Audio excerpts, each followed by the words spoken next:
براءة من الله ورسوله إلى الذين عاهدتم من المشركين। সম্পর্ক ছেদ করা হলো আল্লাহ ও তার রাসূলের পক্ষ থেকে সেই মুশরিকদের সাথে যাদের সাথে তোমরা চুক্তিবদ্ধ হয়েছিলে। فسيحوا في الأرض 4 أشهر واعلموا أنكم غير معجز الله وأن الله مخزي الكافرين। অতঃপর তোমরা পরিভ্রমণ করো এ দেশে 4 মাস কাল, আর জেনে রেখো তোমরা আল্লাহকে পরাভূত করতে পারবে না, আর নিশ্চয় আল্লাহ কাফিরদের লাঞ্ছিত করে থাকেন। وأذان من الله ورسوله إلى الناس يوم الحج الأكبر أن الله بريء من المشركين ورسوله فإن تبتم فهو خير لكم وَإِن تَوَلَّيْتُمْ فَاعْلَمُوا أَنَّكُمْ غَيْرُ مُعْجِزِ اللَّهِ وَبَشِّرِ الَّذِينَ كَفَرُوا بِعَذَابٍ أَلِيمٍ। আর মহান হজের দিনে আল্লাহ ও তার রাসূলের পক্ষ থেকে লোকদের প্রতি ঘোষণা করে দেয়া হচ্ছে যে আল্লাহ মুশরিকদের থেকে দায়িত্ব মুক্ত এবং তার রাসূলও। অবশ্য যদি তোমরা তওবা করো তবে তা তোমাদের জন্য কল্যাণকর, আর যদি মুখ ফিরাও তবে জেনে রেখো আল্লাহকে তোমরা পরাভূত করতে পারবে না, আর কাফিরদের মর্মান্তিক শাস্তির সুসংবাদ দাও। إلا الذين عاهدتم من المشركين ثم لم ينقصوكم شيئا ولم يظاهروا عليكم أحدا فأتموا إليهم عهدهم إلى مدتهم إن الله يحب المتقين। তবে যে মুশরিকদের সাথে তোমরা চুক্তিবদ্ধ অতঃপর যারা তোমাদের ব্যাপারে কোনো ত্রুটি করেনি এবং তোমাদের বিরুদ্ধে কাউকে সাহায্য করেনি, তাদের সাথে কৃত চুক্তিকে তাদের দেয়া মেয়াদ পর্যন্ত পূর্ণ করো। অবশ্যই আল্লাহ সাবধানীদের পছন্দ করেন। فَإِذَا انسَلَخَ الْأَشْهُرُ الْحُرُمُ فَاقْتُلُوا الْمُشْرِكِينَ حَيْثُ وَجَدتُّمُوهُمْ وَخُذُوهُمْ وَاحْصُرُوهُمْ وَاقْعُدُوا لَهُمْ كُلَّ مَرْصَدٍ فَإِن تَابُوا وَأَقَامُوا الصَّلَاةَ وَآتَوُا الزَّكَاةَ فَخَلُّوا سَبِيلَهُمْ ইন্নাল্লাহ গফুরুর রহিম। অতঃপর নিষিদ্ধ মাস অতিবাহিত হলে মুশরিকদের হত্যা করো যেখানে তাদের পাও, তাদের বন্দী করো এবং অবরোধ করো, আর প্রত্যেক ঘাঁটিতে তাদের সন্ধানে ওঁত পেতে বসে থাকো। কিন্তু যদি তারা তওবা করে, নামাজ কায়েম করে, যাকাত আদায় করে, তবে তাদের পথ ছেড়ে দাও। নিশ্চয়ই আল্লাহ অতি ক্ষমাশীল, পরম দয়ালু।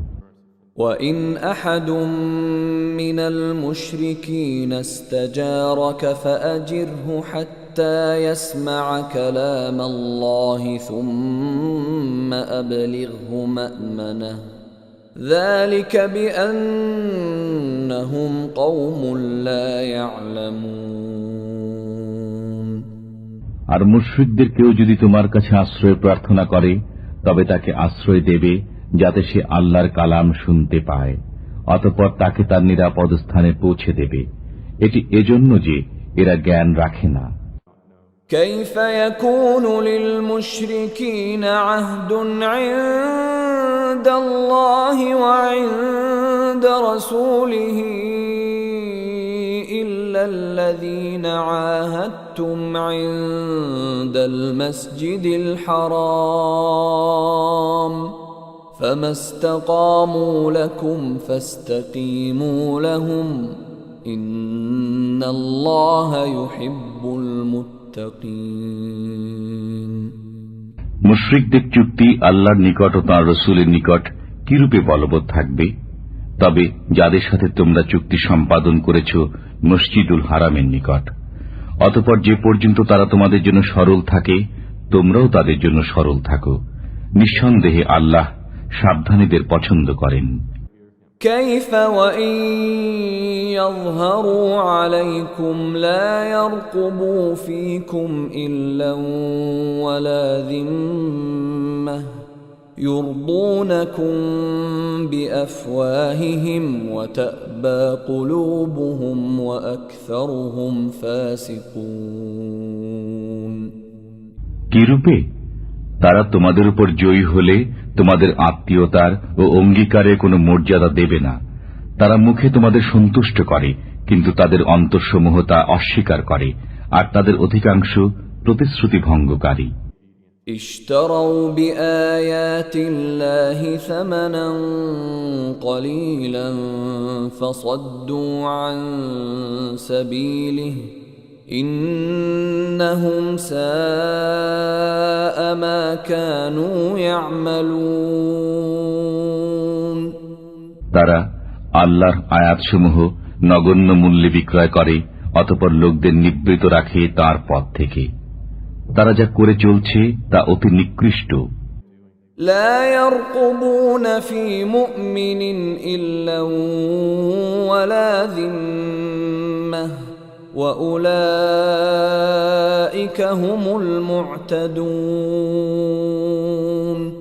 তারা মর্যাদা দেয় না কোনো মুসলমানের ক্ষেত্রে আত্মীয়তার আর না অঙ্গীকারের, আর তারাই সীমা লঙ্ঘনকারী।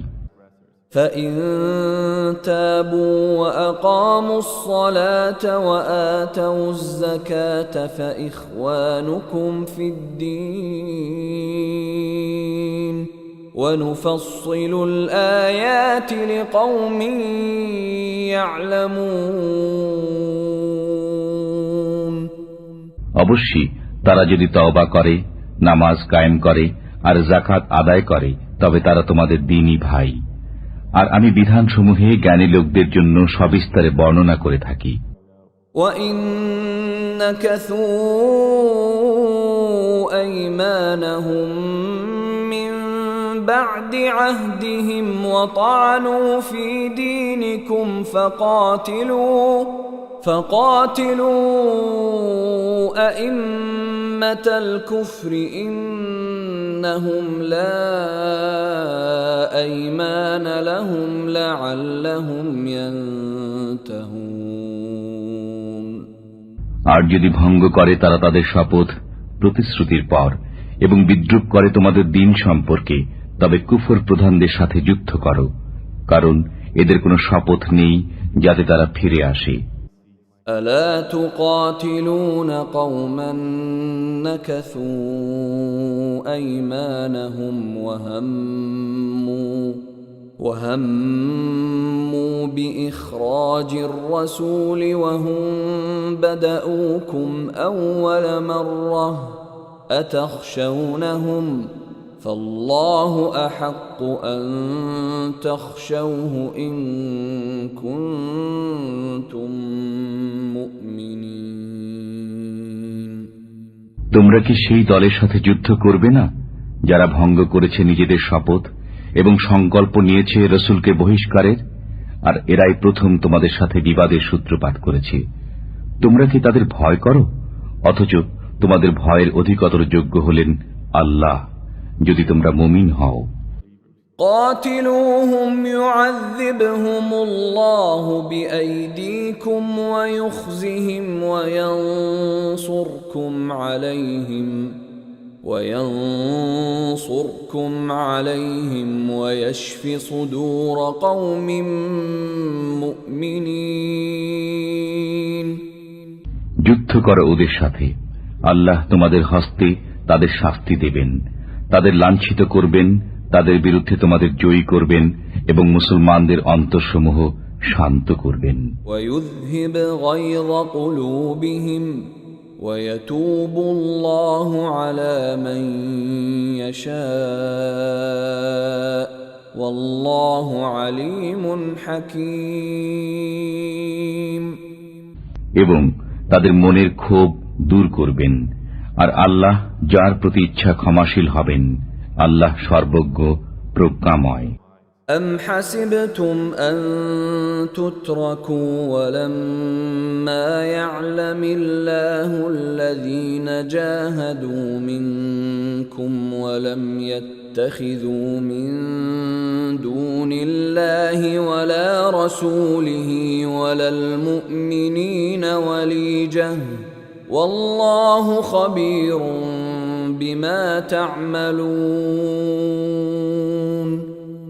তোমরা কি মনে করো যে তোমাদের ছেড়ে দেওয়া হবে এমনি, যতক্ষণ না আল্লাহ জেনে নেবেন তোমাদেরকে যুদ্ধ করেছে এবং কে আল্লাহ, তার রাসূল ও মুসলমানদের ব্যতীত অন্য কাউকে অন্তরঙ্গ বন্ধুরূপে গ্রহণ করা থেকে বিরত রয়েছে? আর তোমরা যা করো সে বিষয়ে আল্লাহ সবিশেষ অবহিত।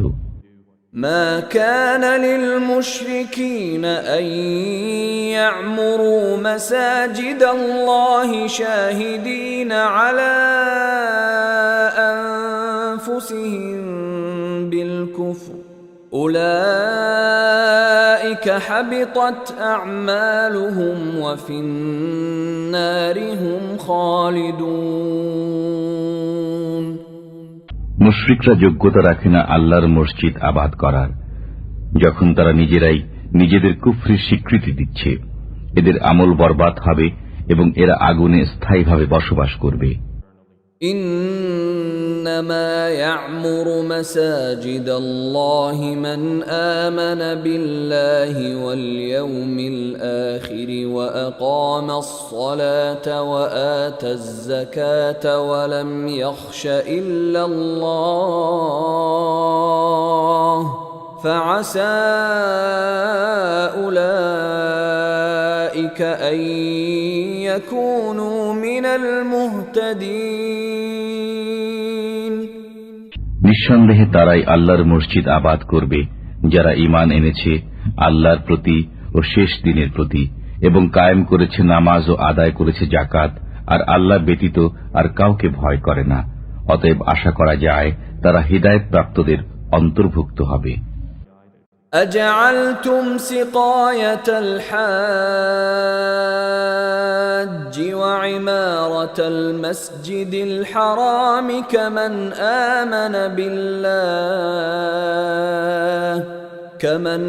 آمن بالله واليوم الآخر وجاهد في سبيل الله لا يستوون عند الله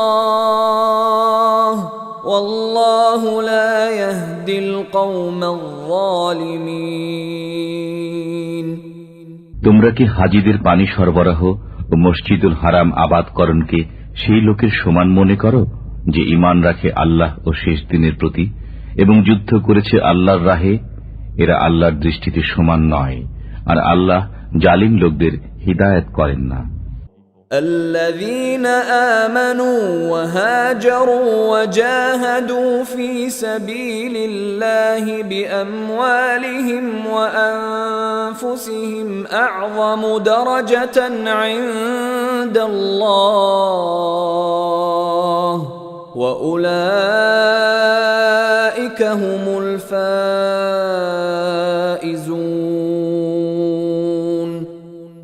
যারা ঈমান এনেছে, দেশ ত্যাগ করেছে এবং আল্লাহর রাহে নিজেদের মাল ও জান দিয়ে জিহাদ করেছে, তাদের বড় মর্যাদা রয়েছে আল্লাহর কাছে, আর তারাই সফল কাম।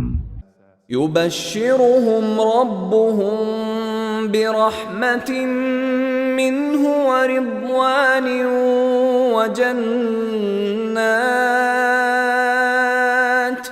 وجنات لهم فيها نعيم মুকিম. তাদের সুসংবাদ দিচ্ছেন তাদের পরওয়ারদিগার স্বীয় দয়া ও সন্তোষের এবং জান্নাতের, যেখানে আছে তাদের জন্য স্থায়ী শান্তি। খালিদিন ফিহা আবাদা إن الله عنده أجر عظيم তথা তারা থাকবে চিরদিন। নিঃসন্দেহে আল্লাহর কাছে আছে মহাপুরস্কার। يا أيها الذين آمنوا لا تتخذوا آباءكم وإخوانكم أولياء إن استحبوا الكفر على الإيمان ومن يتولهم منكم فأولئك هم الظالمون হে ঈমানদারগণ, তোমরা স্বীয় পিতা ও ভাইদেরকে অভিভাবক রূপে গ্রহণ করো না, যদি তারা ঈমান অপেক্ষা কুফরকে ভালোবাসে, আর তোমাদের যারা তাদের অভিভাবক রূপে গ্রহণ করে তারা সীমা লঙ্ঘনকারী। قل إن كان آباؤكم وأبناؤكم وإخوانكم وأزواجكم وعشيرتكم وأموال اقترفتموها وتجارة تخشون كسادها ومساكن ترضونها أحب إليكم من الله ورسوله وجهاد في سبيله فتربصوا حتى يأتي الله بأمره والله لا يهدي القوم الفاسقين বলো, তোমাদের নিকট যদি তোমাদের পিতা, তোমাদের সন্তান, তোমাদের ভাই, তোমাদের পত্নী, তোমাদের গোত্র, তোমাদের অর্জিত ধন সম্পদ, তোমাদের ব্যবসা যা বন্ধ হয়ে যাওয়ার ভয় করো এবং তোমাদের বাসস্থান যাকে তোমরা পছন্দ করো, আল্লাহ, তার রসুল ও তাঁর রাহে জিহাদ করা থেকে অধিক প্রিয় হয়, তবে অপেক্ষা করো আল্লাহর বিধান আসা পর্যন্ত, আর আল্লাহ ফাসিক সম্প্রদায়কে হিদায়াত করেন না। لقد نصركم الله في مواطن كثيرة ويوم حنين إذ أعجبتكم كثرتكم فلم تغن عنكم شيئا وضاقت عليكم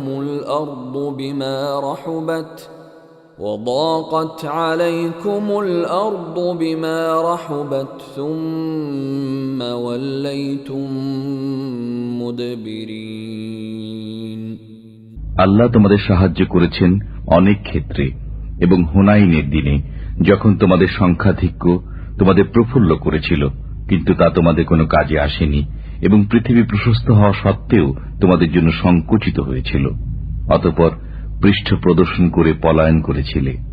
ثم أنزل الله سكينته على رسوله وعلى المؤمنين وأنزل جنودا لم تروها وعذب الذين كفروا وذلك جزاء الكافرين তারপর আল্লাহ নাজিল করেন নিজের পক্ষ থেকে সান্ত্বনা তার রসুল ও মুমিনদের প্রতি, এবং অবতীর্ণ করেন এমন সেনাবাহিনী যাদের তোমরা দেখতে পাওনি, আর শাস্তি প্রদান করেন কাফিরদের, এবং এটি হল কাফিরদের কর্মফল।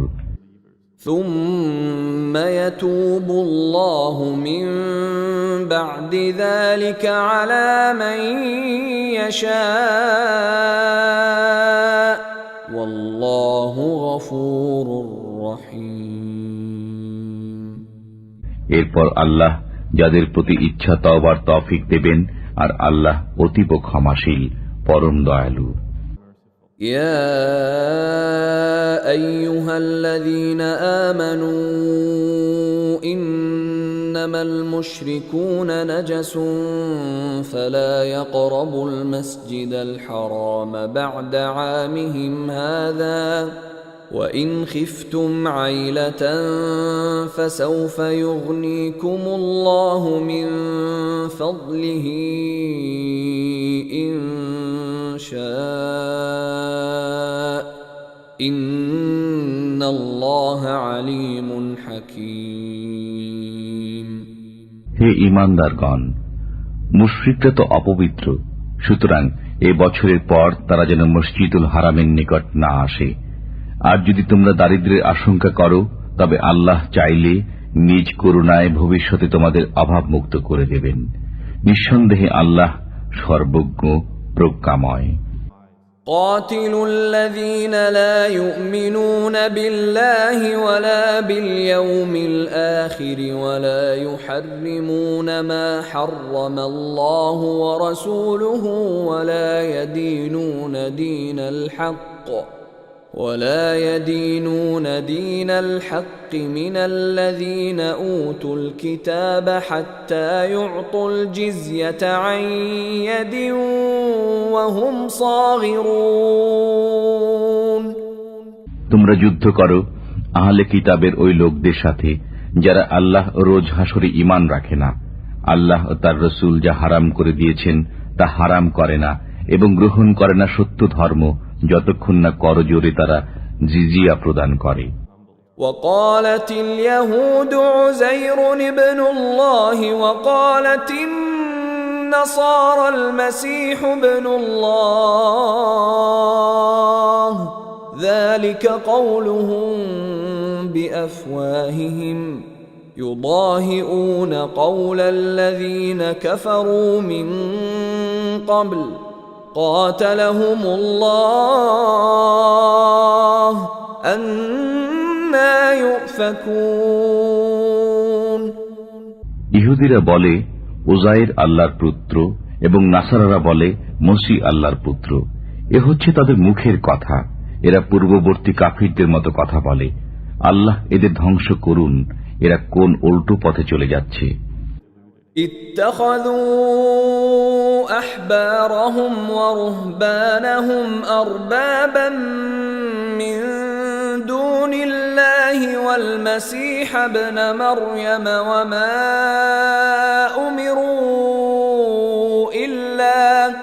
وما أمروا إلا ليعبدوا إلها واحدا لا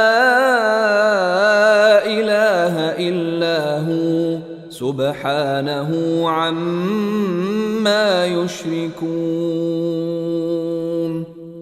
তারা তাদের পণ্ডিত ও সংসার বিভাগীদের তাদের পালনকর্তা রূপে গ্রহণ করেছে আল্লাহ ব্যতীত এবং মরিয়মের পুত্রকেও, অথচ তারা আদিষ্ট ছিল একমাত্র মাবুদের ইবাদতের জন্য। তিনি ছাড়া কোনো মাবুদ নেই। তারা তার শরীক সাব্যস্ত করে, তার থেকে তিনি পবিত্র। يريدون أن يطفئوا نور الله بأفواههم ويأبى الله إلا أن يتم نوره ولو كره الكافرون. তারা তাদের মুখের ফুৎকারে আল্লাহর নূরকে নির্বাপিত করতে চায়, কিন্তু আল্লাহ অবশ্যই তার নূরের পূর্ণতা বিধান করবেন, যদিও কাফিররা তা অপ্রীতিকর মনে করে। هو الذي أرسل رسوله بالهدى ودين الحق ليظهره على الدين كله ولو كره المشركون. তিনি প্রেরণ করেছেন আপন রসুলকে হেদায়েত ও সত্য দিন সহকারে, যেন এ দিনকে অপরাপর দিনের উপর জয়যুক্ত করেন, যদিও মুশরিকরা তা অপ্রীতিকর মনে করে। يا أيها الذين آمنوا إن كثيرا من الأحبار والرهبان ليأكلون أموال الناس بالباطل ويصدون عن سبيل الله والذين يكنزون الذهب والفضة ولا ينفقونها في سبيل الله فبشرهم بعذاب أليم. হে ঈমানদারগণ, পণ্ডিত ও সংসার বিরাগীদের অনেকে লোকদের মালামাল অন্যায়ভাবে ভোগ করে চলছে এবং আল্লাহর পথ থেকে লোকদের নিবৃত রাখছে। আর যারা স্বর্ণ ও রূপা জমা করে রাখে এবং তা ব্যয় করে না আল্লাহর পথে, তাদের কঠোর আযাবের সুসংবাদ শুনিয়ে দিন। يوم يحمى عليها في نار جهنم فتكوى بها جباههم وجنوبهم وظهورهم هذا ما كنزتم لأنفسكم فذوقوا ما كنتم تكنزون. সেদিন জাহান্নামের আগুনে তা উত্তপ্ত করা হবে এবং তার দ্বারা তাদের ললাট, পার্শ্ব ও পৃষ্ঠদেশকে দগ্ধ করা হবে। সেদিন বলা হবে, এগুলো যা তোমরা নিজেদের জন্য জমা রেখেছিলে, সুতরাং এক্ষণে আস্বাদ গ্রহণ করো জমা করে রাখার।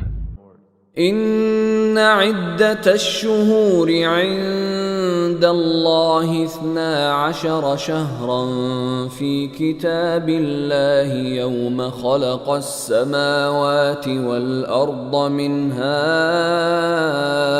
4 حرم ذلك الدين القيم فلا تظلموا فيهن أنفسكم وقاتلوا المشركين كافة كما يقاتلونكم كافة واعلموا أن الله مع المتقين.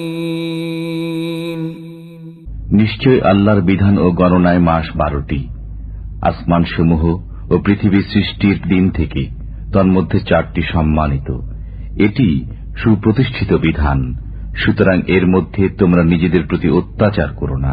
আর মুশরিকদের সাথে তোমরা যুদ্ধ করো সমবেতভাবে, যেমন তারাও তোমাদের সাথে যুদ্ধ করে যাচ্ছে সমবেতভাবে।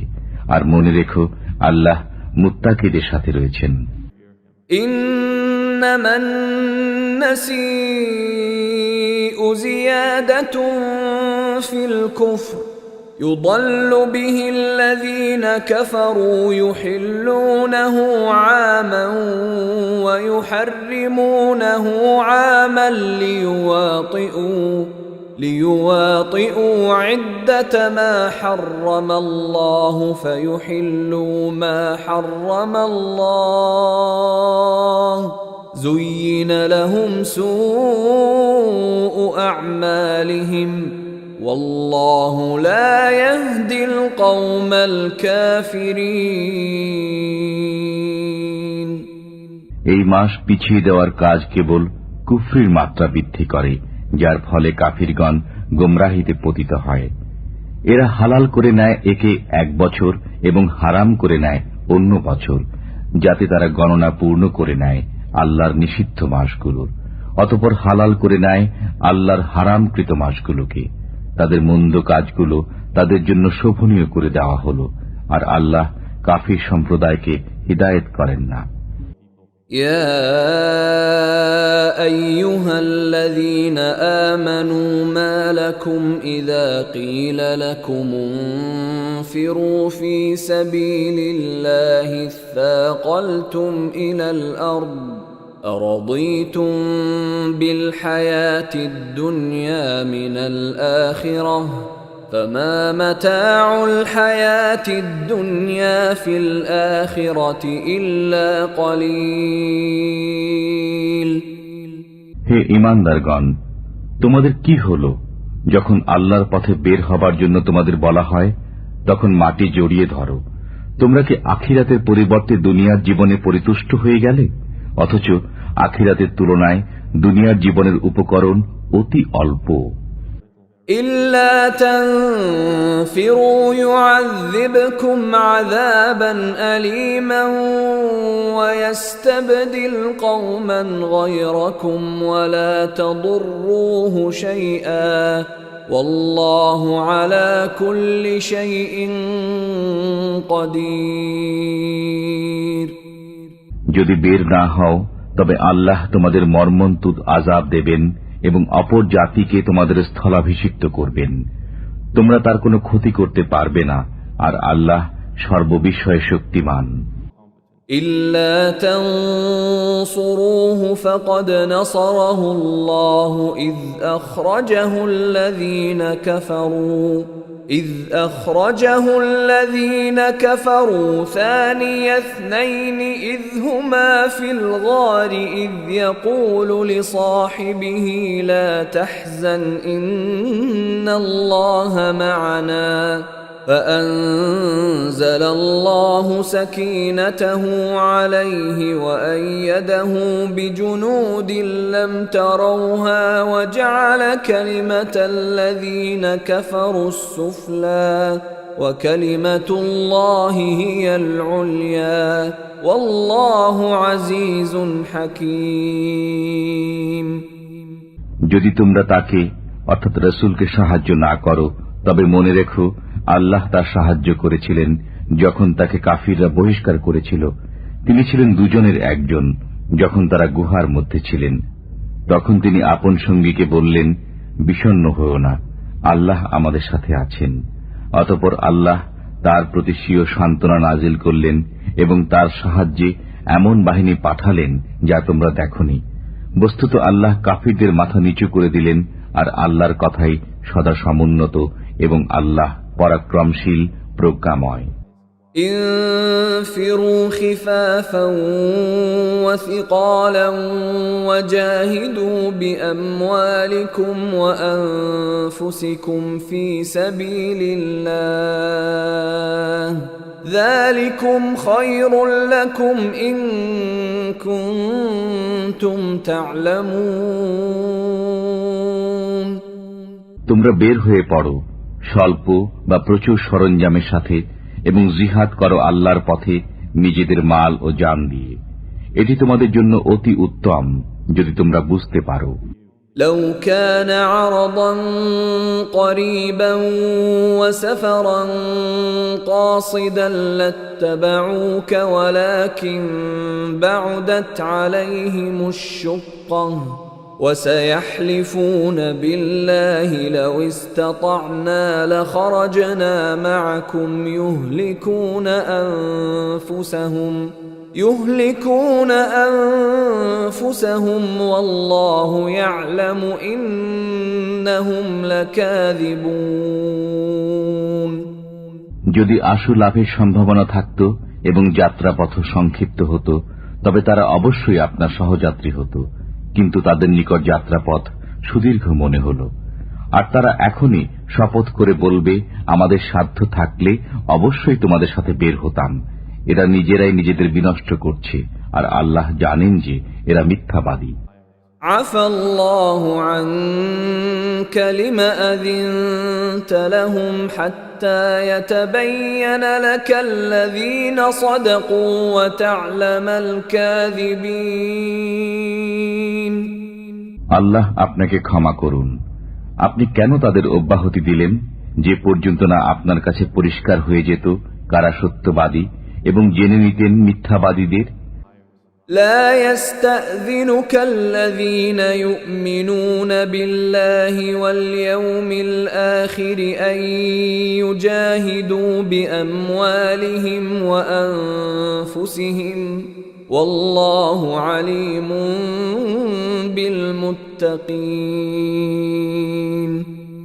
আল্লাহ রোজ কিয়ামতের প্রতি যাদের ঈমান রয়েছে তারা মাল ও জান দ্বারা জিহাদ করা থেকে আপনার কাছে অব্যাহতি কামনা করবে না, আর আল্লাহ সাবধানীদের ভালো জানেন। إنما يستأذنك الذين لا يؤمنون بالله واليوم الآخر وارتابت قلوبهم فهم في ريبهم يترددون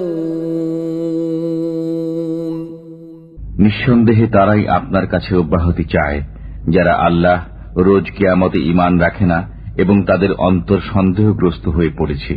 সুতরাং সন্দেহের আবর্তে তারা ঘুরপাক খেয়ে চলছে। ولو أرادوا الخروج لأعدوا له عدة ولكن كره الله بعاثهم فثبطهم وقيل اقعدوا مع القاعدين। আর যদি তারা বের হবার সংকল্প নিত তবে অবশ্যই কিছু সরঞ্জাম প্রস্তুত রাখত, কিন্তু তাদের উত্থান আল্লাহর পছন্দ নয়, তাই তাদের নিবৃত রাখলেন এবং আদেশ হল উপবিষ্ট লোকদের সাথে তোমরা বসে থাকো। لو خرجوا فيكم ما زادوكم إلا خبالا ولأوضعوا خلالكم يبغونكم الفتنة وفيكم سماعون لهم والله عليم بالظالمين। যদি তোমাদের সাথে তারা বের হতো তবে তোমাদের অনিষ্ট ছাড়া আর কিছু বৃদ্ধি করত না, আর অশ্ব ছুটাত তোমাদের মধ্যে বিভেদ সৃষ্টির উদ্দেশ্যে, আর তোমাদের মাঝে রয়েছে তাদের গুপ্তচর। বস্তুত আল্লাহ জালিমদের ভালোভাবেই জানেন। لقد ابتغوا الفتنة من قبل وقلبوا لك الأمور حتى جاء الحق وظهر أمر الله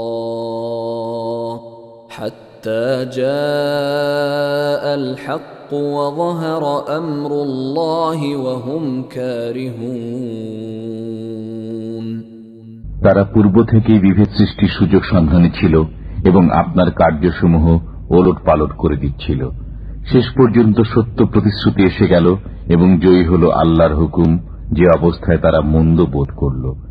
ومنهم من يقول ائذن لي ولا تفتني ألا في الفتنة سقطوا وإن جهنم لمحيطة بالكافرين। আর তাদের কেউ বলে, আমাকে অব্যাহতি দিন এবং পথভ্রষ্ট করবেন না। শুনে রাখো, তারা তো পূর্ব থেকে পথভ্রষ্ট এবং নিঃসন্দেহে জাহান্নাম এই কাফিরদের পরিবেষ্টন করে রয়েছে। ইন তুসিবকা হাসানাতুন তাসুহুম ওয়া ইন তুসিবকা মুসিবাতুন ইয়াকুলু ক্বাদ আখাযনা আমরানা মিন ক্বাবলু ويتولوا وهم فرحون। আপনার কোনো কল্যাণ হলে তারা মন্দ বোধ করে এবং কোনো বিপদ উপস্থিত হলে তারা বলে, আমরা পূর্ব থেকেই নিজেদের কাজ সামলে নিয়েছি, এবং ফিরে যায় উল্লসিত মনে। قل لن يصيبنا إلا ما كتب الله لنا هو مولانا وعلى الله فليتوكل المؤمنون। আপনি বলুন, আমাদের কাছে কিছুই পৌঁছবে না, কিন্তু যা আল্লাহ আমাদের জন্য রেখেছেন তিনি আমাদের কার্যনির্বাহক। আল্লাহর উপরই মুমিনদের ভরসা করা উচিত।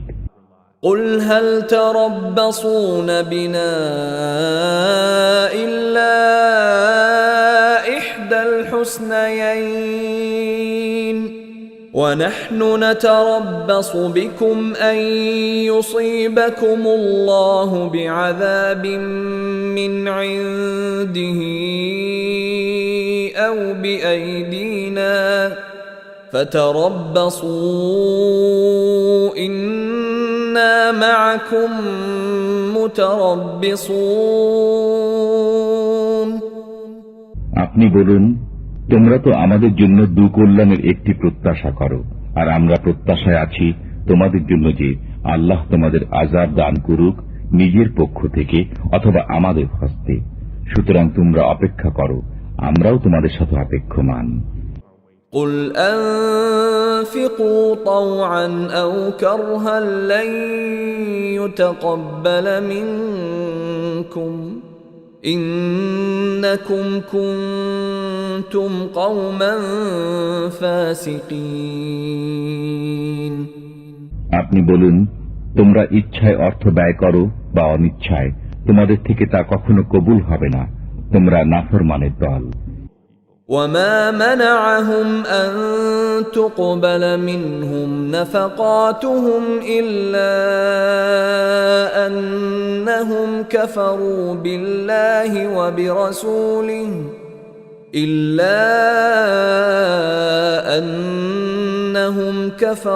بالله وبرسوله ولا يأتون الصلاة إلا وهم كسالى ولا ينفقون إلا وهم كارهون তাদের অর্থ ব্যয় কবুল না হওয়ার এছাড়া আর কোনো কারণ নেই যে তারা আল্লাহ ও তার রসুলের প্রতি অবিশ্বাসী।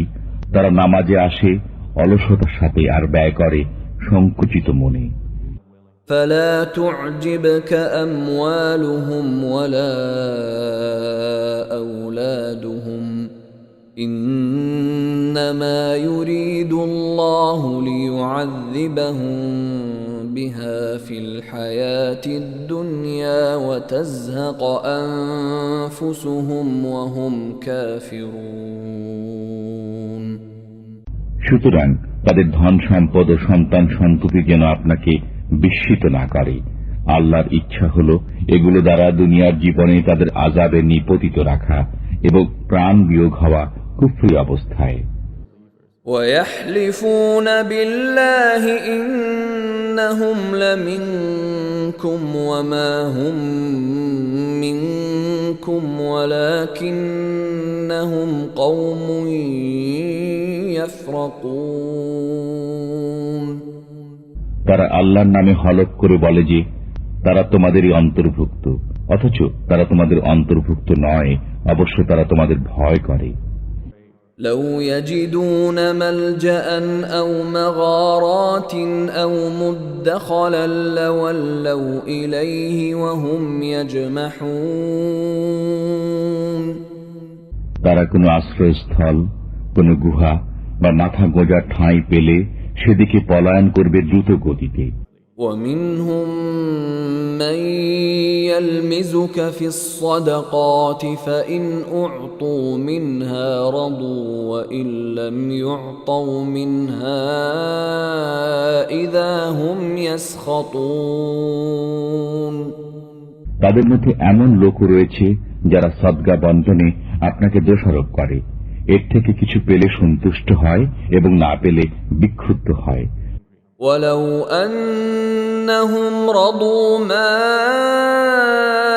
آتاهم الله ورسوله وقالوا حسبنا الله سيؤتينا الله من فضله ورسوله إنا إلى الله راغبون কতই না ভালো হতো যদি তারা সন্তুষ্ট হতো আল্লাহ ও তার রাসূলের উপর এবং বলতো, আল্লাহই আমাদের জন্য যথেষ্ট। আল্লাহ আমাদের দেবেন নিজ করুণায় এবং তার রাসূলও। আমরা শুধু আল্লাহকে কামনা করি। إنما الصدقات للفقراء والمساكين والعاملين عليها والمؤلفة قلوبهم وفي الرقاب والغارمين وفي سبيل الله وابن السبيل فريضة من الله والله عليم حكيم যাকাত হলো কেবল ফকির, মিসকিন, যাকাত আদায়কারী ও যাদের চিত্ত আকর্ষণ প্রয়োজন তাদের হক, এবং তা দাস মুক্তির জন্য, ঋণগ্রস্তদের জন্য, আল্লাহর পথে জিহাদকারীদের জন্য এবং মুসাফিরদের জন্য এই হল আল্লাহর নির্ধারিত বিধান। আল্লাহ সর্বজ্ঞ, প্রজ্ঞাময়। ومنهم الذين يؤذون النبي ويقولون هو أذن قل أذن خير لكم يؤمن بالله ويؤمن للمؤمنين ورحمة للذين آمنوا منكم والذين يؤذون رسول الله لهم عذاب أليم আর তাদের মধ্যে কেউ কেউ নবীকে ক্লেশ দেয় এবং বলে, এ লোকটি তো কান সর্বস্ব। আপনি বলে দিন, কান হলেও তোমাদেরই মঙ্গলের জন্য। আল্লাহর উপর বিশ্বাস রাখে এবং বিশ্বাস রাখে মুসলমানদের কথার উপর। বস্তুত তোমাদের মধ্যে যারা ঈমানদার তাদের জন্য তিনি রহমত বিশেষ, আর যারা আল্লাহর রাসূলের প্রতি কুৎসা রটনা করে তাদের জন্য রয়েছে বেদনাদায়ক আযাব। يحلفون بالله لكم ليرضوكم والله ورسوله أحق أن يرضوه إن كانوا مؤمنين তোমাদের সামনে আল্লাহর কসম খায় যাতে তোমাদের রাজি করাতে পারে। অবশ্য তারা যদি ঈমানদার হয়ে থাকে তবে আল্লাহকে এবং তার রাসূলকে রাজি করা অত্যন্ত জরুরি। ألم يعلموا أنه من يحادد الله ورسوله فأن له نار جهنم خالدا فيها ذلك الخزي العظيم তারা কি একথা জেনে নেয়নি যে আল্লাহর সাথে এবং তার রাসূলের সাথে যে মোকাবিলা করে তার জন্য নির্ধারিত রয়েছে দোজখ, তাতে সবসময় থাকবে। এটি হল মহা অপমান। يحذر المنافقون أن تنزل عليهم سورة تنبئهم بما في قلوبهم قل استهزئوا إن الله مخرج ما تحذرون মুনাফিকরা এ ব্যাপারে ভয় করে যে মুসলমানদের উপর না এমন কোন সূরা নাজিল হয় যাতে তাদের অন্তরের গোপন বিষয় অবহিত করা হবে। সুতরাং আপনি বলে দিন, ঠাট্টা বিদ্রুপ করতে থাকো, আল্লাহ তা অবশ্যই প্রকাশ করবেন যার ব্যাপারে তোমরা ভয় করছো। وَلَئِن سَأَلْتَهُمْ لَيَقُولُنَّ إِنَّمَا كُنَّا نَخُوضُ وَنَلْعَبُ قُلْ أَبِاللَّهِ وَآيَاتِهِ وَرَسُولِهِ كُنتُمْ تَسْتَهْزِئُونَ আর যদি তুমি তাদের কাছে জিজ্ঞেস করো তবে তারা বলবে, আমরা তো কথার কথা বলছিলাম এবং কৌতুক করছিলাম। আপনি বলুন, তোমরা কি আল্লাহর সাথে, তার হুকুম আহকামের সাথে এবং তার রাসূলের সাথে ঠাট্টা করছিলে? لا تعتذروا قد كفرتم بعد إيمانكم إن نعف عن طائفة منكم نعذب طائفة بأنهم كانوا مجرمين ছলনা করো না, তোমরা যে কাফির হয়ে গেছো ঈমান প্রকাশ করার পর। তোমাদের মধ্যে কোন কোন লোককে যদি আমি ক্ষমা করে দেইও তবে অবশ্য কিছু লোককে আযাবও দেব, কারণ তারা ছিল গুনাহগার। المنافقون والمنافقات بعضهم من بعض يأمرون بالمنكر وينهون عن المعروف ويقبضون أيديهم نسوا الله فنسيهم إن المنافقين هم الفاسقون মুনাফিক নরনারী সবারই গতিবিধি একরকম, শেখায় মন্দ কথা, ভালো কথা থেকে বারণ করে এবং নিজ মুঠো বন্ধ রাখে। আল্লাহকে ভুলে গেছে তারা, কাজেই তিনিও তাদের ভুলে গেছেন। নিঃসন্দেহে মুনাফিকরাই নাফরমান। وعد الله المنافقين والمنافقات والكفار نار جهنم خالدين فيها هي حسبهم ولعنهم الله ولهم عذاب مقيم ওয়াদা করেছেন আল্লাহ মুনাফিক পুরুষ এবং মুনাফিক নারীদের এবং কাফিরদের জন্য দোজখের আগুনের তাতে পড়ে থাকবে সর্বদা, সেটাই তাদের জন্য যথেষ্ট।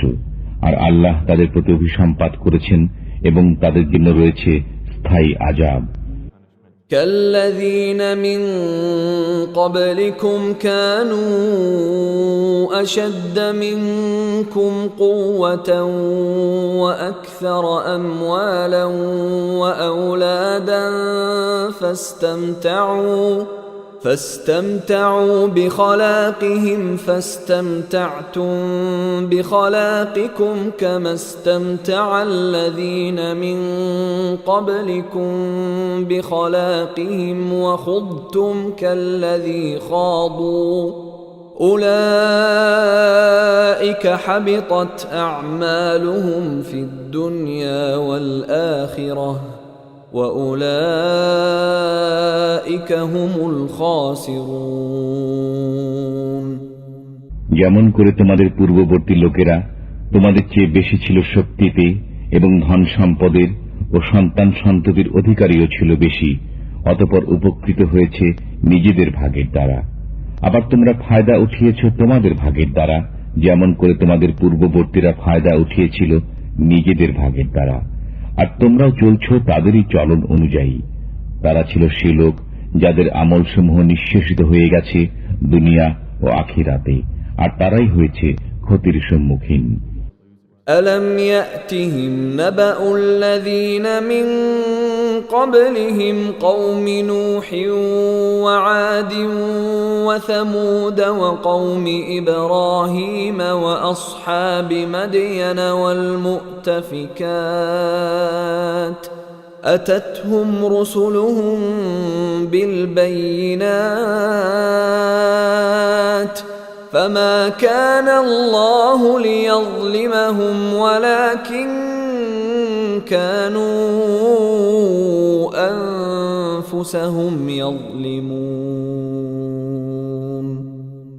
তাদের সংবাদ কি এদের কানে এসে পৌঁছায়নি যারা ছিল তাদের পূর্বে, নূহের, আদের ও সামুদের সম্প্রদায় এবং ইব্রাহিমের সম্প্রদায়ের এবং মাদিয়ানবাসীদের এবং সেসব জনপদের যেগুলোকে উল্টে দেওয়া হয়েছিল?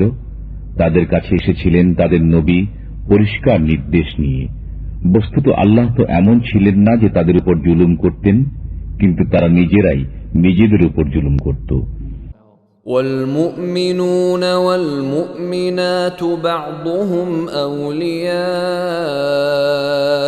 بعض يأمرون بالمعروف وينهون عن المنكر ويقيمون الصلاة ويؤتون الزكاة ويطيعون الله ورسوله أولئك سيرحمهم الله إن الله عزيز حكيم আর ঈমানদার পুরুষ ও ঈমানদার নারী একে অপরের সহায়ক। তারা ভালো কথার শিক্ষা দেয় এবং মন্দ থেকে বিরত রাখে, নামাজ প্রতিষ্ঠা করে, যাকাত দেয় এবং আল্লাহ ও তাঁর রাসূলের নির্দেশ অনুযায়ী জীবন যাপন করে। এদের উপর আল্লাহ তাআলা দয়া করবেন। নিশ্চয়ই আল্লাহ পরাক্রমশালী, সুকৌশলী। وعد الله المؤمنين والمؤمنات جنات تجري من تحتها الأنهار خالدين فيها ومساكن طيبة في جنات عدن ورضوان من الله أكبر ذلك هو الفوز العظيم আল্লাহ ঈমানদার পুরুষ ও ঈমানদার নারীদের প্রতিশ্রুতি দিয়েছেন কানন কুঞ্জের, যার তলদেশে প্রবাহিত হয় প্রস্রবণ, তারা সেগুলোই মাঝে থাকবে। আর এসব কান্নকুঞ্জে থাকবে পরিচ্ছন্ন থাকার ঘর। বস্তুত এ সমুদায়ের মাঝে সবচেয়ে বড় হল আল্লাহর সন্তুষ্টি। এটি হল মহান কৃতকার্যতা।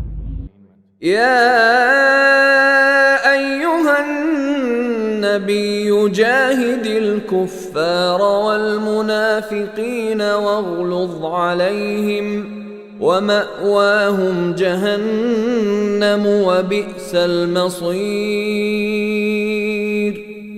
হে নবী, কাফিরদের সাথে যুদ্ধ করুন এবং মুনাফিকদের সাথে, তাদের সাথে কঠোরতা অবলম্বন করুন। তাদের ঠিকানা হল দোজখ এবং তা হল নিকৃষ্ট ঠিকানা। يحلفون بالله ما قالوا ولقد قالوا كلمة الكفر وكفروا بعد إسلامهم وهموا بما لم ينالوا وما نقموا إلا أن أغناهم الله ورسوله من فضله فإن يتوبوا يك خيرا لهم وإن يتولوا يعذبهم الله عذابا أليما في الدنيا والآخرة وما لهم في الأرض من ولي ولا نصير। তারা কসম খায় যে আমরা বলিনি, অথচ নিঃসন্দেহে তারা বলেছে কুফরি বাক্য এবং মুসলমান হবার পর অস্বীকৃতি জ্ঞাপনকারী হয়েছে।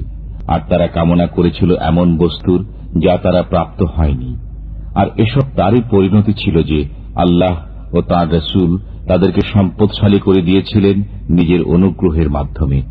বস্তুত এরা যদি তওবা করে নেয় তবে তাদের জন্য মঙ্গল, আর যদি তা না মানে তবে তাদেরকে আযাব দেবেন আল্লাহ তাআলা, বেদনাদায়ক আযাব দুনিয়া ও আখিরাতে। অতএব বিশ্ব চরাচরে তাদের জন্য কোনো সাহায্যকারী সমর্থক নেই। ومنهم من عاهد الله لئن آتانا من فضله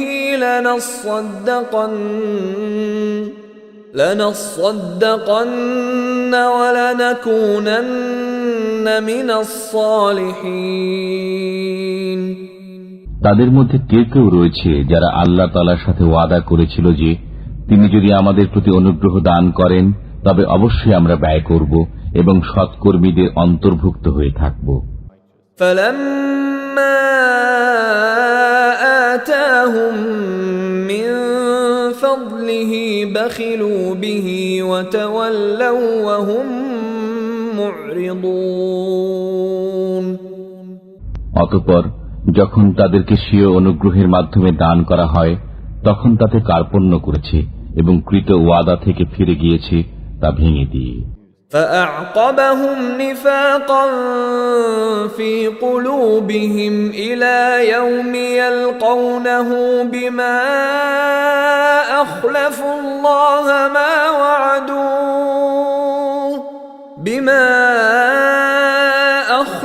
الله ما وعدوه وبما كانوا يكذبون। তারপর এরই পরিণতিতে তাদের অন্তরে কপটতা স্থান করে নিয়েছে সেদিন পর্যন্ত যেদিন তারা তাঁর সাথে গিয়ে মিলবে। তা এজন্য যে তারা আল্লাহর সাথে কৃত ওয়াদা লঙ্ঘন করেছিল এবং এজন্য যে তারা মিথ্যা কথা বলত। ألم يعلموا أن الله يعلم سرهم ونجواهم وأن الله علام الغيوب। তারা কি জেনে নেয়নি যে আল্লাহ তাদের রহস্য ও সলা পরামর্শ সম্পর্কে অবগত এবং আল্লাহ খুব ভালো করে জানেন সমস্ত গোপন বিষয়।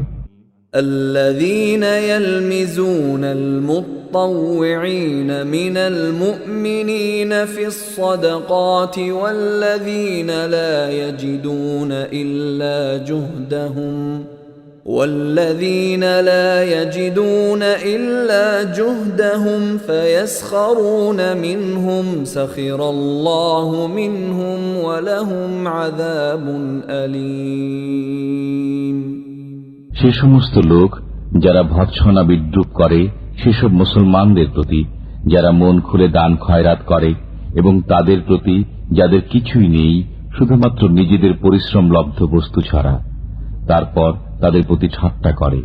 আল্লাহ তাদের প্রতি ঠাট্টা করেছেন এবং তাদের জন্য রয়েছে বেদনাদায়ক আযাব।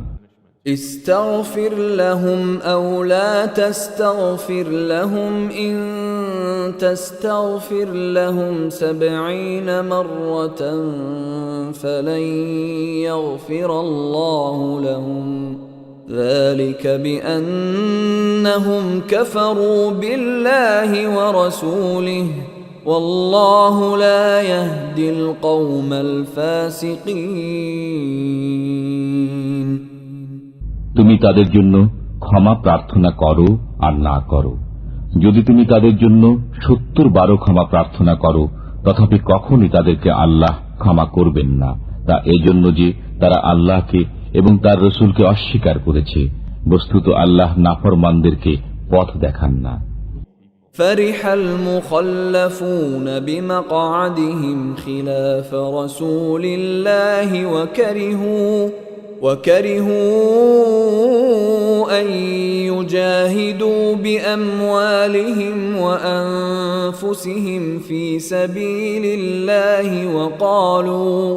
وقالوا لا تنفروا في الحر قل نار جهنم أشد حرا لو كانوا يفقهون পেছনে থেকে যাওয়া লোকেরা আল্লাহর রসুল থেকে বিচ্ছিন্ন হয়ে বসে থাকতে পেরে আনন্দ লাভ করেছে, আর জান ও মালের দ্বারা আল্লাহর রাহে জিহাদ করতে অপছন্দ করেছে এবং বলেছে, এই গরমের মধ্যে অভিযানে বের হয়েও না। বলে দাও, উত্তাপে জাহান্নামের আগুন প্রচণ্ডতম, যদি তাদের বিবেচনা শক্তি থাকত। فليضحكوا قليلا وليبكوا كثيرا جزاء بما كانوا يكسبون অতএব তারা সামান্য হেসে নিক এবং তারা তাদের কৃতকর্মের বদলাতে অনেক বেশি কাঁদবে। فإن رجعك الله إلى طائفة منهم فاستأذنوك للخروج فقل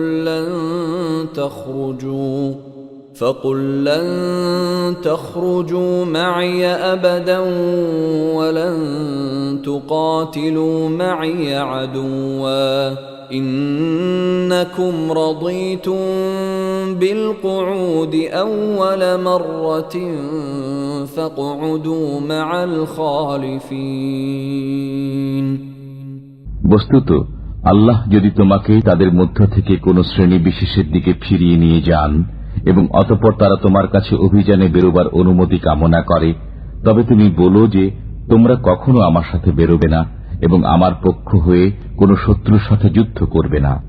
তোমরা তো প্রথমবারে বসে থাকা পছন্দ করেছ, কাজেই পেছনে পড়ে থাকা লোকদের সাথে বসে থাকো। ولا تصل على أحد منهم مات أبدا ولا تقم على قبره إنهم كفروا بالله ورسوله وماتوا وهم فاسقون আর তাদের মধ্য থেকে কারো মৃত্যু হলে তার উপর কখনো নামাজ পড়বেন না এবং তার কবরে দাঁড়াবেন না। তারা তো আল্লাহর প্রতি অস্বীকৃতি জ্ঞাপন করেছে এবং রসুলের প্রতিও। বস্তুত তারা নাফরমান অবস্থায় মৃত্যুবরণ করেছে। ولا تعجبك أموالهم وأولادهم إنما يريد الله أن يعذبهم بها في الدنيا وتزهق أنفسهم وهم كافرون আর বিস্মিত হয়েও না তাদের ধন সম্পদ ও সন্তান সন্ততির দরুন। আল্লাহ তো এই চান যে এসবের কারণে তাদেরকে আযাবের ভেতরে রাখবেন দুনিয়ায়, এবং তাদের প্রাণ নির্গত হওয়া পর্যন্ত যেন তারা কাফিরই থাকে। وَإِذَا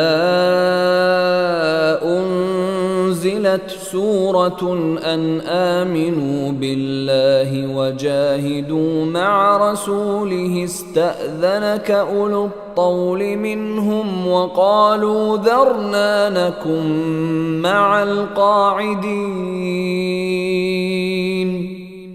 আর যখন নাজিল হয় কোন সূরা যে তোমরা ঈমান আনো আল্লাহর উপর, তার রাসূলের সাথে একাত্ম হয়ে, তখন বিদায় কামনা করে তাদের সামর্থ্যবান লোকেরা এবং বলে, আমাদের অব্যাহতি দিন, যাতে আমরা নিষ্ক্রিয়ভাবে বসে থাকা লোকদের সাথে থেকে যেতে পারি।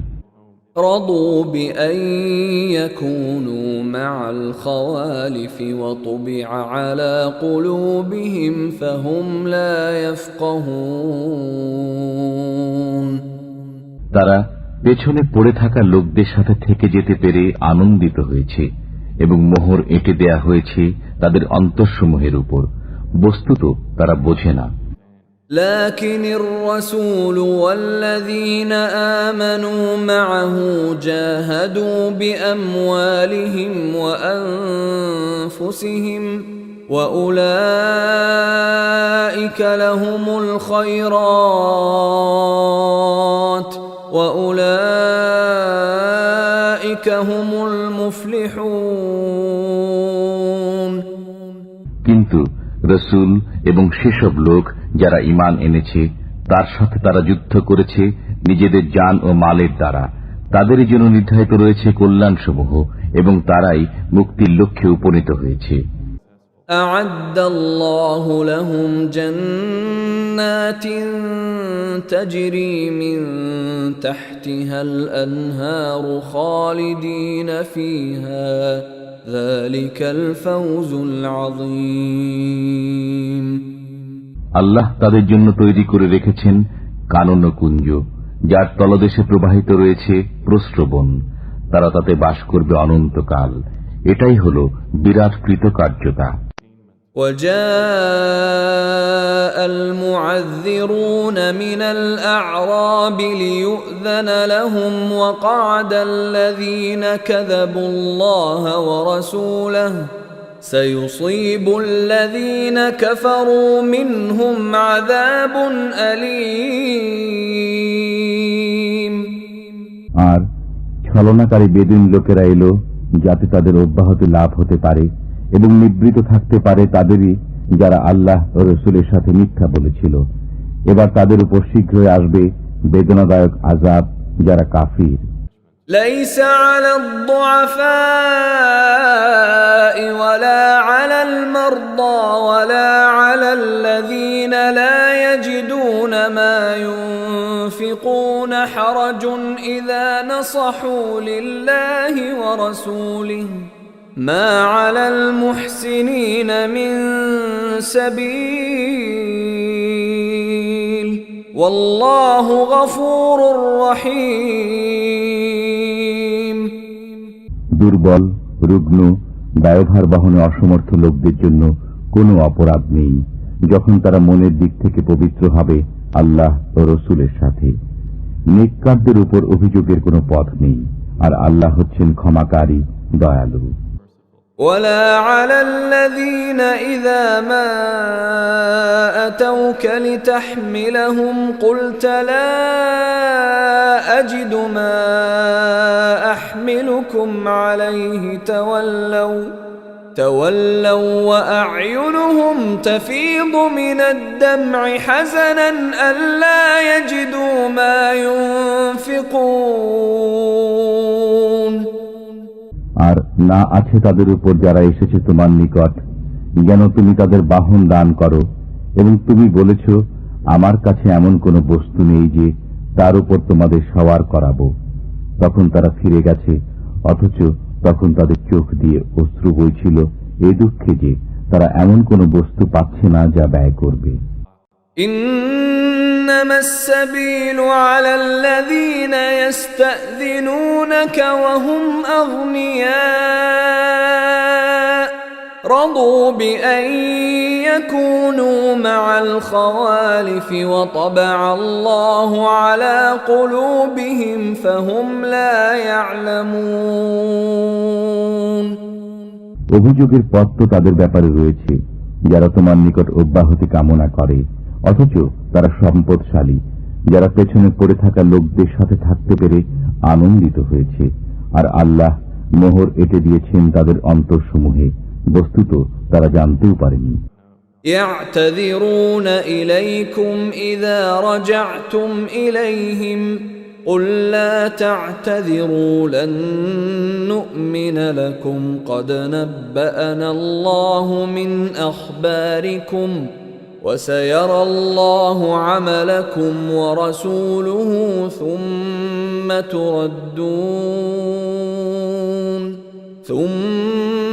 تردون إلى عالم الغيب والشهادة فينبئكم بما كنتم تعملون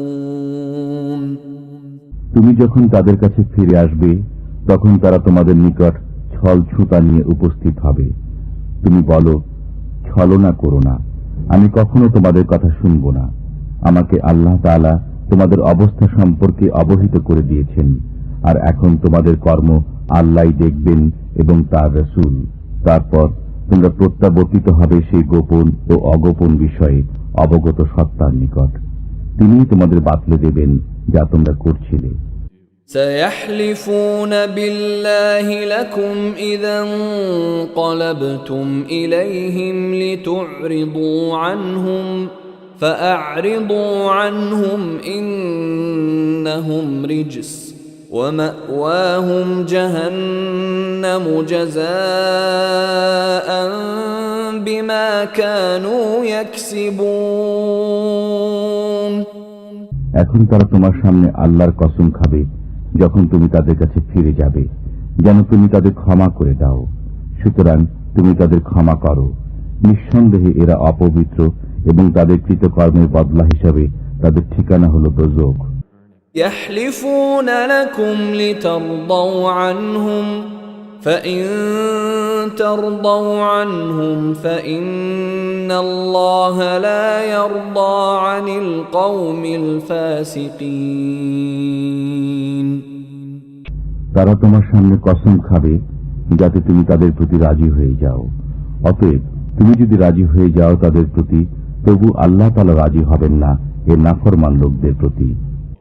الأعراب أشد كفرا ونفاقا وأجدر ألا يعلموا حدود ما أنزل الله على رسوله والله عليم حكيم বেদুইনরা কুফর ও মুনাফিকিতে অত্যন্ত কঠোর হয়ে থাকে এবং এরা সেসব নীতি কানুন না শেখারই যোগ্য যা আল্লাহ তাআলা তার রাসূলের উপর নাযিল করেছেন।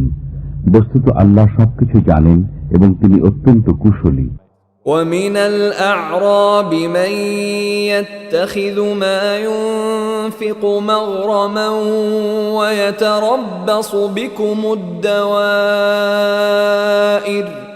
عليهم دائرة السوء والله سميع عليم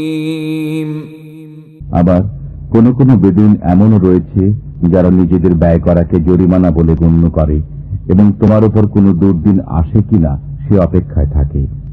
তাদের উপর দুর্দিন আসুক, আর আল্লাহ হচ্ছেন শ্রবণকারী, পরিজ্ঞাত।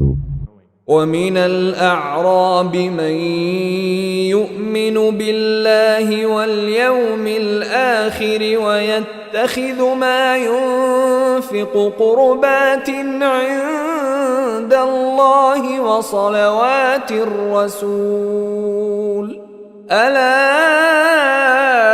إنها قربة لهم سيدخلهم الله في رحمته إن الله غفور رحيم আর কোন কোন বেদুইন হলো তারা যারা ঈমান আনে আল্লাহর উপর, কিয়ামত দিনের উপর এবং নিজেদের ব্যয়কে আল্লাহর নৈকট্য এবং রসূলের দোয়া লাভের উপায় বলে গণ্য করে, যেন তারাই হলো তাদের ক্ষেত্রে নৈকট্য। আল্লাহ তাদেরকে নিজের রহমতের অন্তর্ভুক্ত করবেন। নিশ্চয়ই আল্লাহ ক্ষমাশীল, করুণাময়। والسابقون الأولون من المهاجرين والأنصار والذين اتبعوهم بإحسان رضي الله عنهم ورضوا عنه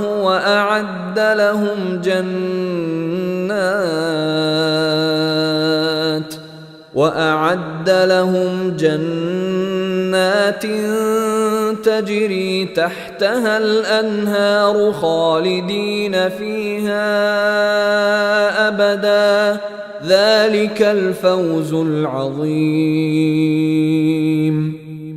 আর যারা সর্বপ্রথম হিজরতকারী ও আনসারদের মাঝে পুরাতন এবং যারা তাদের অনুসরণ করেছে, আল্লাহ সে সমস্ত লোকের প্রতি সন্তুষ্ট হয়েছেন এবং তারাও তাঁর প্রতি সন্তুষ্ট হয়েছে। আর তাদের জন্য প্রস্তুত রেখেছেন কানন ও কুঞ্জ, যার তলদেশ দিয়ে প্রবাহিত প্রস্রবণসমূহ। সেখানে তারা থাকবে চিরকাল। এটাই হলো মহান কৃতকার্যতা। وَمِمَّنْ حَوْلَكُمْ مِنَ الْأَعْرَابِ مُنَافِقُونَ وَمِنْ أَهْلِ الْمَدِينَةِ مَرَدُوا عَلَى النِّفَاقِ لَا تَعْلَمُهُمْ نَحْنُ نَعْلَمُهُمْ سَنُعَذِّبُهُمْ مرتين ثم يردون إلى عذاب عظيم। আর কিছু কিছু তোমার আশেপাশের মুনাফিক এবং কিছু লোক মদিনাবাসী কঠোর মুনাফিকিতে অনড়। তুমি তাদের জানো না, আমি তাদের জানি। আমি তাদেরকে আযাব দান করব দুবার, তারপর তাদেরকে নিয়ে যাওয়া হবে মহা আযাবের দিকে। وآخرون اعترفوا بذنوبهم خلطوا عملا صالحا وآخر سيئا عسى الله أن يتوب عليهم إن الله غفور رحيم।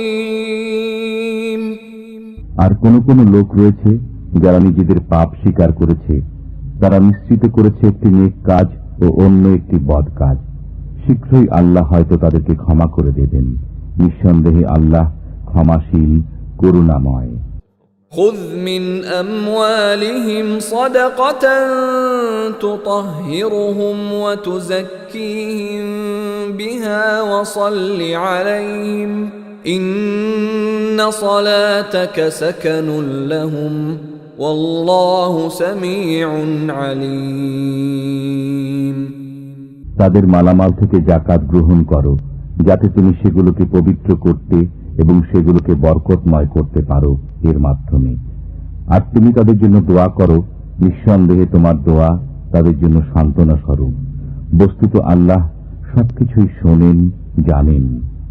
ألم يعلموا أن الله هو يقبل التوبة عن عباده ويأخذ الصدقات وأن الله هو التواب الرحيم। তারা কি একথা জানতে পারেননি যে আল্লাহ নিজেই স্বীয় বান্দাদের তওবা কবুল করেন এবং যাকাত গ্রহণ করেন? বস্তুত আল্লাহই তওবা কবুলকারী, করুণাময়। وَقُلِ اعْمَلُوا فَسَيَرَى اللَّهُ عَمَلَكُمْ وَرَسُولُهُ وَالْمُؤْمِنُونَ وَسَتُرَدُّونَ إِلَى عَالِمِ الْغَيْبِ وَالشَّهَادَةِ فَيُنَبِّئُكُم بِمَا كُنتُمْ تَعْمَلُونَ। আর তুমি বলে দাও, তোমরা আমল করে যাও, তার পরবর্তীতে আল্লাহ দেখবেন তোমাদের কাজ এবং দেখবেন রসূল ও মুসলমানগণ। তাছাড়া তোমরা শীঘ্রই প্রত্যাবর্তিত হবে তাঁর সান্নিধ্যে, যিনি গোপন ও প্রকাশ্য বিষয়ে অবগত। তারপর তিনি জানিয়ে দেবেন তোমাদেরকে যা করতে। وآخرون مرجون لأمر الله إما يعذبهم وإما يتوب عليهم والله عليم حكيم। আবার অনেক লোক রয়েছে যাদের কাজকর্ম আল্লাহর নির্দেশের উপর স্থগিত রয়েছে। তিনি হয় তাদের আযাব দেবেন, না হয় তাদের ক্ষমা করে দেবেন। বস্তুত আল্লাহ সবকিছুই জ্ঞাত, বিজ্ঞতা সম্পন্ন।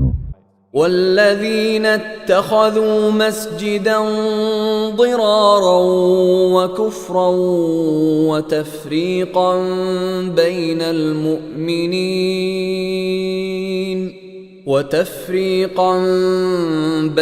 المؤمنين وإرصادا لمن حارب الله ورسوله من قبل وليحلفن إن أردنا إلا الحسنى والله يشهد إنهم لكاذبون।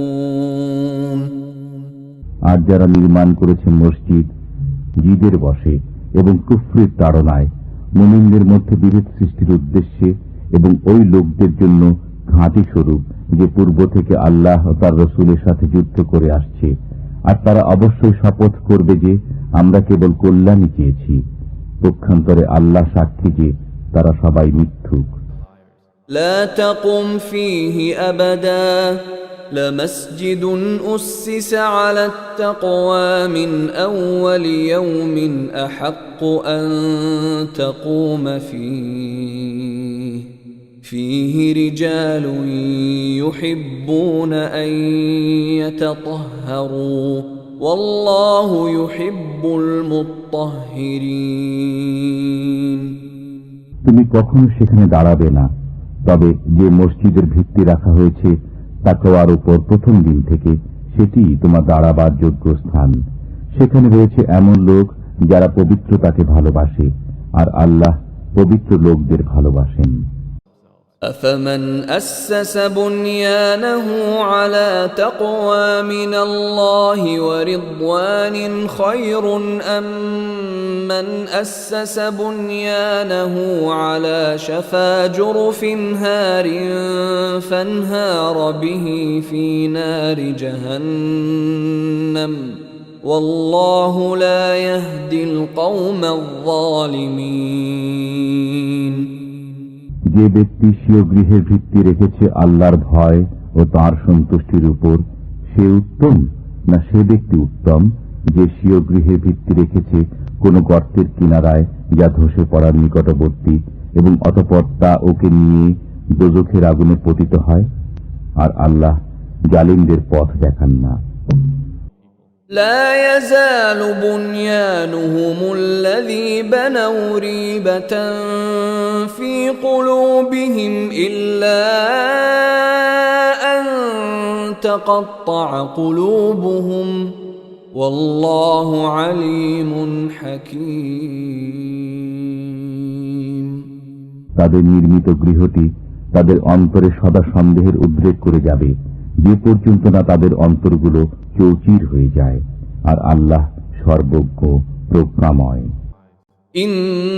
ইন্নাল্লাহ আশতারা মিনাল মুমিনিনা আনফুসাহুম ওয়া আমওয়ালাহুম বিআন্না লাহুমুল জান্নাহ يقاتلون في سبيل الله فيقتلون ويقتلون وعدا عليه حقا في التوراة والإنجيل والقرآن ومن أوفى بعهده من الله فاستبشروا ببيعكم الذي بايعتم به وذلك هو الفوز العظيم। আল্লাহ ক্রয় করে নিয়েছেন মুসলমানদের থেকে তাদের জান ও মাল এই মূল্যে যে তাদের জন্য রয়েছে জান্নাত। তারা যুদ্ধ করে আল্লাহর রাহে, অতঃপর মারে ও মরে। তাওরাত, ইনজিল ও কোরআন তিনি এ সত্য প্রতিশ্রুতিতে অবিচল, আর আল্লাহর চেয়ে প্রতিশ্রুতি রক্ষায় কে অধিক। সুতরাং তোমরা আনন্দিত হও সেই লেনদেনের উপর যা তোমরা করছো তার সাথে, আর এ হল মহান সাফল্য। التائبون العابدون الحامدون السائحون الراكعون الساجدون الآمرون بالمعروف والناهون عن المنكر والحافظون لحدود الله وبشر المؤمنين। তারা তওবাকারী, ইবাদতকারী, শুকরগুজার, দুনিয়ার সাথে সম্পর্ক ছেদকারী, রুকু ও সিজদা আদায়কারী, সৎ কাজের আদেশ দানকারী ও মন্দ কাজ থেকে নিবৃতকারী এবং আল্লাহর দেয়া সীমাসমূহের হেফাজতকারী। বস্তুত সুসংবাদ দাও ঈমানদারদেরকে। ما كان للنبي والذين آمنوا أن يستغفروا للمشركين ولو كانوا أولي قربى من بعد ما تبين لهم أنهم أصحاب الجحيم। নবী এবং মুমিনের উচিত নয় মুশরিকদের মাগফিরাত কামনা করা, যদিও তারা আত্মীয় হোক, এ কথা সুস্পষ্ট হওয়ার পর যে তারা দোজখী। وما كان استغفار إبراهيم لأبيه إلا عن موعدة وعدها إياه فلما تبين له أنه عدو لله تبرأ منه إن إبراهيم لأواه حليم। আর ইব্রাহিম কর্তৃক স্বীয় পিতার মাগফিরাত কামনা ছিল কেবল সেই প্রতিশ্রুতির কারণে যা তিনি তার সাথে করেছিলেন। অতঃপর যখন তার কাছে এই কথা প্রকাশ পেল যে সে আল্লাহর শত্রু, তখন তার সাথে সম্পর্ক ছিন্ন করে নিলেন। নিঃসন্দেহে ইব্রাহিম ছিলেন বড় কোমল হৃদয়, সহনশীল। وما كان الله ليضل قوما بعد إذ هداهم حتى يبين لهم ما يتقون إن الله بكل شيء عليم।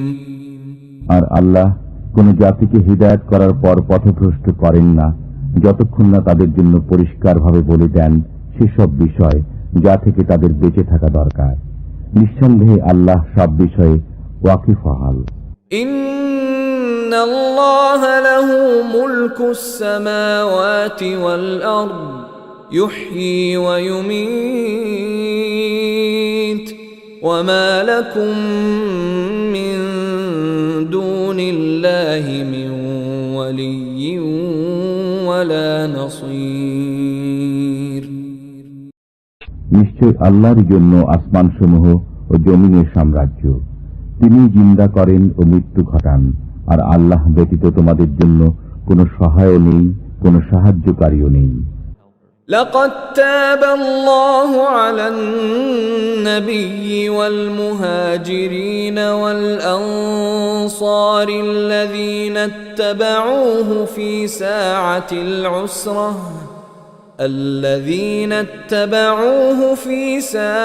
العسرة من بعد ما كاد يزيغ قلوب فريق منهم ثم تاب عليهم إنه بهم رؤوف رحيم। আল্লাহ দয়াশীল নবীর প্রতি এবং মুহাজির ও আনসারদের প্রতি যারা কঠিন মুহূর্তে নবীর সঙ্গে ছিল, যখন তাদের এক দলের অন্তর ফিরে যাওয়ার উপক্রম হয়েছিল, অতঃপর তিনি দয়া পরবশ হন তাদের প্রতি। নিঃসন্দেহে তিনি তাদের প্রতি দয়াশীল ও করুণাময়। وعلى الثلاثة الذين خلفوا حتى إذا ضاقت عليهم الأرض بما رحبت وضاقت عليهم أنفسهم وظنوا أن لا ملجأ من الله إلا إليه ثم تاب عليهم ليتوبوا إن الله هو التواب الرحيم। এবং অপর তিনজনকে যাদেরকে পেছনে রাখা হয়েছিল যখন পৃথিবী বিস্তৃত হওয়া সত্ত্বেও তাদের জন্য সংকুচিত হয়ে গেল এবং তাদের জীবন দুর্বিষহ হয়ে উঠল, আর তারা বুঝতে পারল যে আল্লাহ ব্যতীত আর কোনো আশ্রয়স্থল নেই, অতঃপর তিনি সদয় হলেন তাদের প্রতি যাতে তারা ফিরে আসে। নিঃসন্দেহে আল্লাহ দয়াময়, করুণাশীল। يا أيها الذين آمنوا اتقوا الله وكونوا مع الصادقين। হে ঈমানদারগণ, আল্লাহকে ভয় করো এবং সত্যবাদীদের সাথে থাকো। ما كان لأهل المدينة ومن حولهم من الأعراب أن يتخلفوا عن رسول الله ولا يرغبوا بأنفسهم عن نفسه، ذلك بأنهم لا يصيبهم ظمأ ولا نصب ولا مخمصة في سبيل الله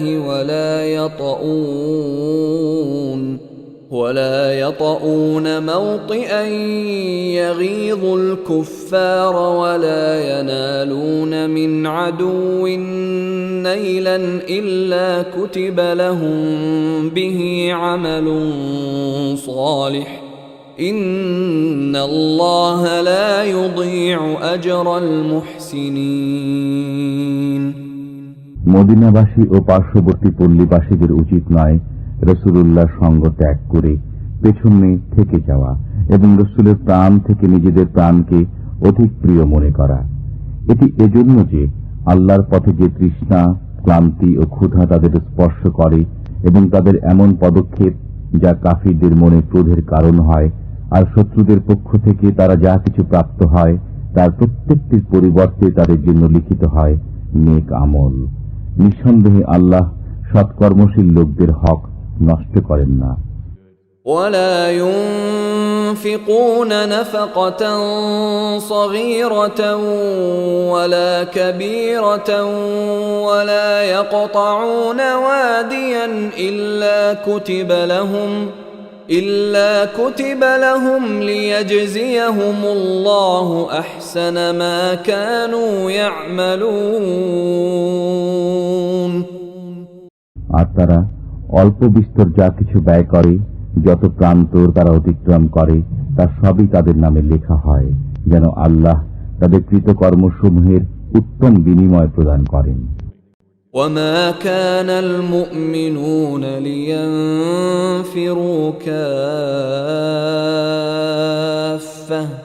فلولا نفر من كل فرقة منهم طائفة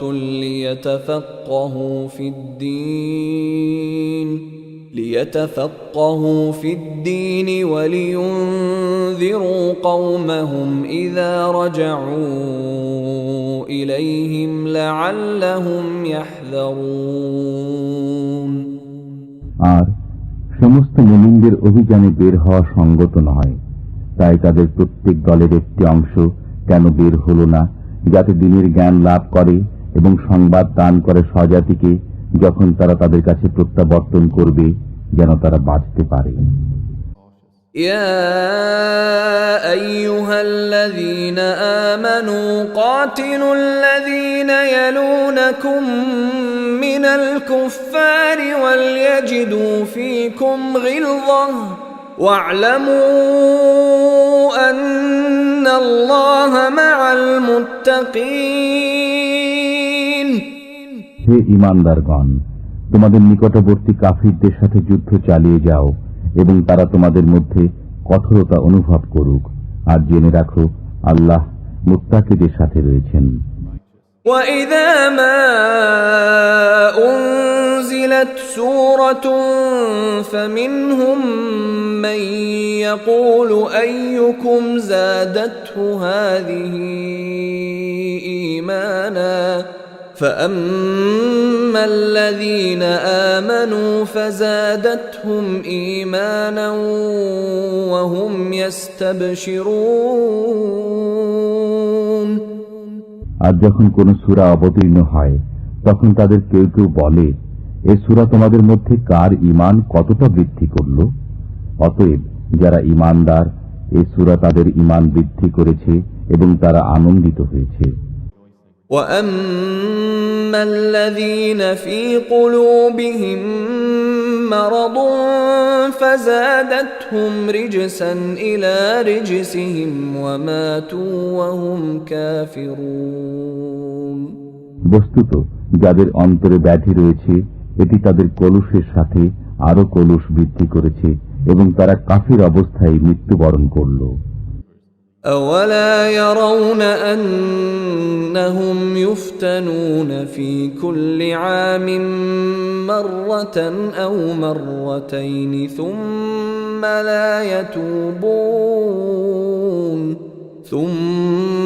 لَا يَتُوبُونَ وَلَا هُمْ يَذَّكَّرُونَ। তারা কি লক্ষ্য করে না, প্রতি বছর তারা 2-1 বার বিপর্যস্ত হচ্ছে, অথচ তারা একবারও তওবা করে না কিংবা উপদেশ গ্রহণ করে না।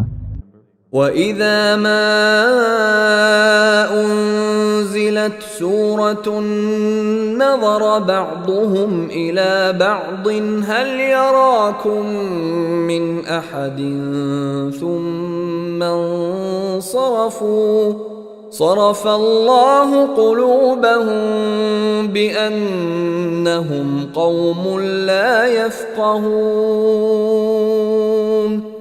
আর যখনই কোন সূরা অবতীর্ণ হয় তখন তারা একে অন্যের দিকে তাকায় যে কোন মুসলমান তোমাদের দেখছে কিনা, অতঃপর সরে পড়ে। আল্লাহ ওদের অন্তরকে সত্য বিমুখ করে দিয়েছেন, নিশ্চয়ই তারা নির্বোধ সম্প্রদায়। لقد جاءكم رسول من أنفسكم عزيز عليه ما عنتم حريص عليكم بالمؤمنين رؤوف رحيم। তোমাদের কাছে এসেছে তোমাদের মধ্য থেকেই একজন রাসূল, তোমাদের দুঃখ কষ্ট তার পক্ষে দুঃসহ, তিনি তোমাদের মঙ্গলকামী, মুমিনদের প্রতি স্নেহশীল, দয়াময়। فَإِن تَوَلَّوْا فَقُلْ حَسْبِيَ اللَّهُ لَا إِلَٰهَ إِلَّا هُوَ عَلَيْهِ تَوَكَّلْتُ وَهُوَ رَبُّ الْعَرْشِ الْعَظِيمِ। এ সত্ত্বেও যদি তারা বিমুখ হয়ে যায় তবে বলে দাও, আল্লাহই আমার জন্য যথেষ্ট, তিনি ব্যতীত আর কোনো বন্দেগী নেই, আমি তাঁরই উপর ভরসা করি এবং তিনি মহান আরশের অধিপতি।